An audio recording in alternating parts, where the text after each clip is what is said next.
शादी के ठीक बाद नेहा की सास की तबीयत बहुत खराब हो गई।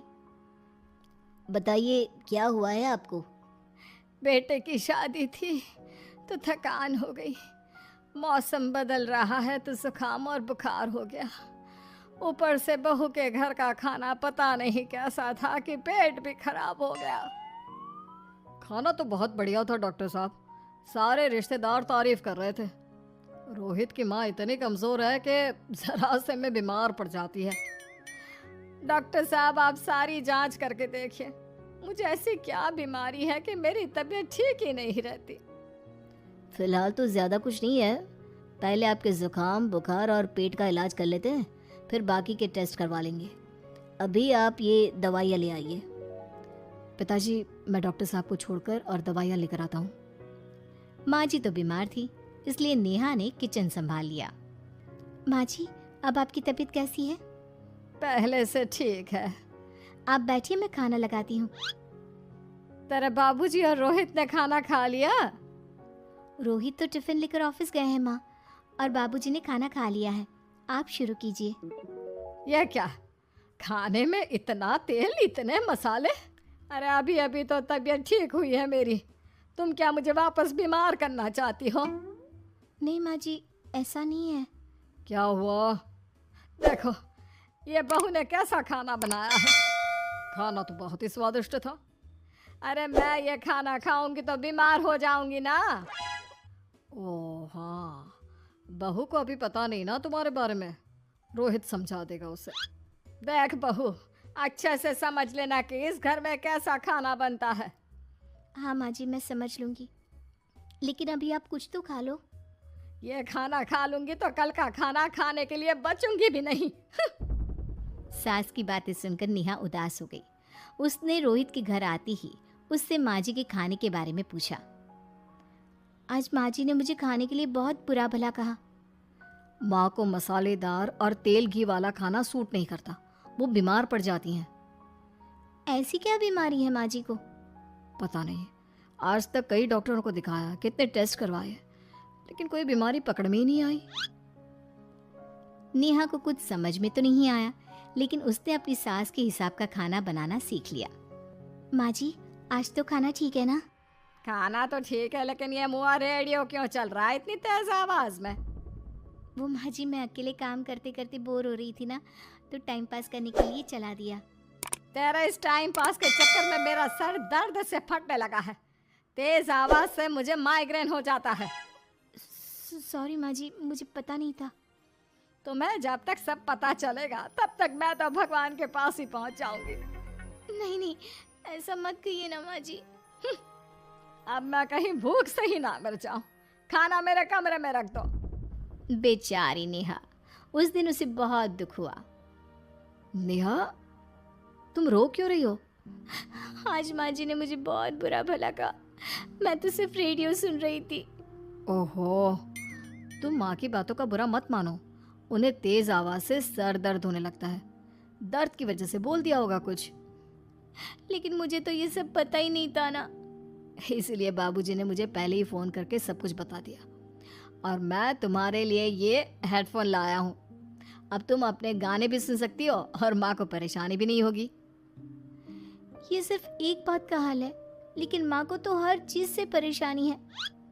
अब क्या कर सकते हैं, माँ बीमार ही इतनी रहती है। लेकिन माँ को ऐसी कौन सी बीमारी है? तुम्हें बताया तो था, किसी भी डॉक्टर को माँ की बीमारी समझ में नहीं आ रही।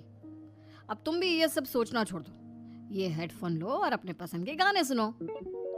रोहित के गिफ्ट से नेहा की एक परेशानी तो दूर हो गई, लेकिन उसके मन में कई सवाल खड़े हो गए।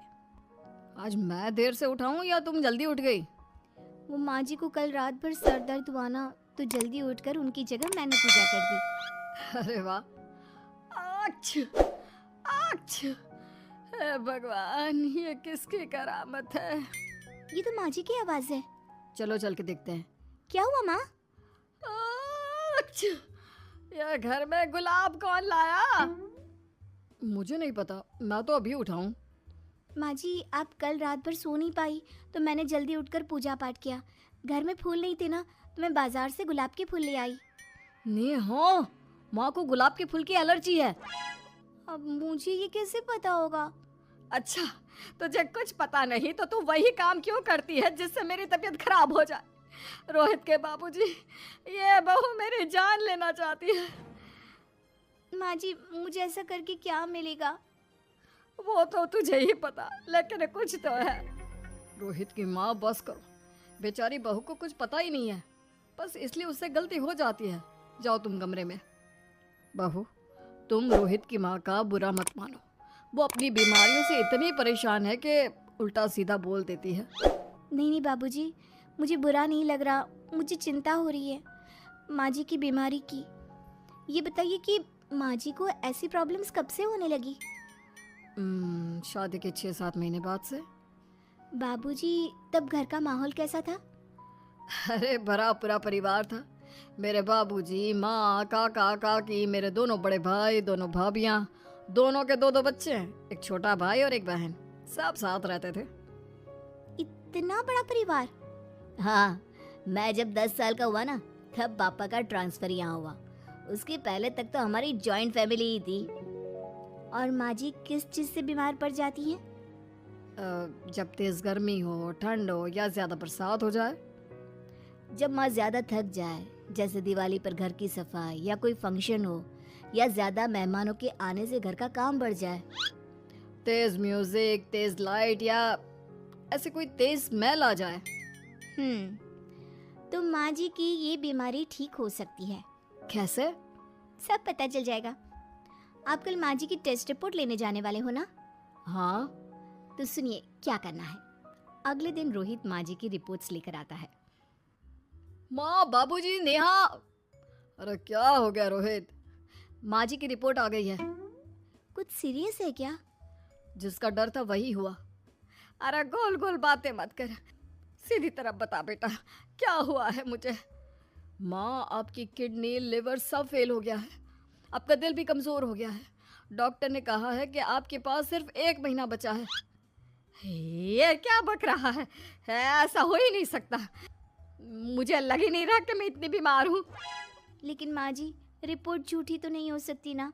हाँ, माँ को 20 साल की उम्र से बीमारी लग गई थी, लेकिन कोई डॉक्टर पकड़ नहीं पाया और अब ये बीमारियाँ बहुत ज़्यादा बढ़ गई हैं। हाँ रोहित की माँ, तुम्हें याद है शादी के 6 महीने बाद से तुम बीमार रहने लगी थी। अरे लेकिन वो अलग था, मुझे ऐसे कोई बीमारी नहीं हो सकती। ये तुम कैसे कह सकती हो माँ? हाँ, तुम उस वक्त बीमार पड़ी थी ना, और अब डॉक्टर भी यही कह रहे हैं, तो सच ही तो होगा। और आप तभी से बीमार ही तो रहती आई हैं। अरे लेकिन तब मैं बीमार थी ही नहीं। क्या मतलब? अरे तब मैं बीमारी का नाटक करती थी, मुझे कुछ नहीं हुआ था। ये क्या बोल रही हो? हाँ, घर में इतने सारे लोग थे और सबसे छोटी बहू मैं थी, तो सारा काम मुझे करना पड़ता, इसलिए काम से बचने के लिए मैं नाटक करने लगी। लेकिन आपको अभी भी वही बीमारियां होती है ना माँ? हाँ, अगर नाटक था तो ये प्रॉब्लम तुम्हें अभी क्यों होती है? इसका जवाब मैं देती हूँ। माँ जी कई महीनों तक नाटक करती रही, इसलिए इनके दिमाग ने धीरे धीरे इस झूठ को सच मान लिया और इनका दिमाग उन बीमारियों का एहसास कराने लगा। हैं? ऐसे भी होता है क्या? हाँ माँ जी, इसे प्लेसिबो इफेक्ट कहते हैं। जब आप बात बात पर बीमार पड़ने लगी तो मैंने अपने मामा से बात की, जो एक साइकोलॉजिस्ट है। उन्होंने बताया मुझे। तो ये रिपोर्ट्स? मैंने झूठी रिपोर्ट बनवाई थी नेहा के कहने पर, ताकि आप सच बताएं। यानी मुझे कुछ नहीं हुआ? नहीं माँ जी, और आपकी इस प्रॉब्लम का भी सोल्यूशन है। हम किसी अच्छे साइकोलॉजिस्ट को दिखाएंगे और आप जल्द ही ठीक हो जाएंगी। वाह बहू, मैंने तुझे इतना भला बुरा कहा और तूने मेरी जिंदगी भर की तकलीफें दूर कर दी। थैंक यू और सॉरी बहू। अरे मुझे भी तो सॉरी कहो, पूरी जिंदगी तुम्हारी सेवा की है, वो भी झूठ मूठ की बीमारी के लिए। हाँ हाँ, आप भी माफ कर दो मुझे, बस सॉरी। तो इस तरह नेहा ने अपनी सास की बीमारी पकड़ भी ली और ठीक भी कर दी।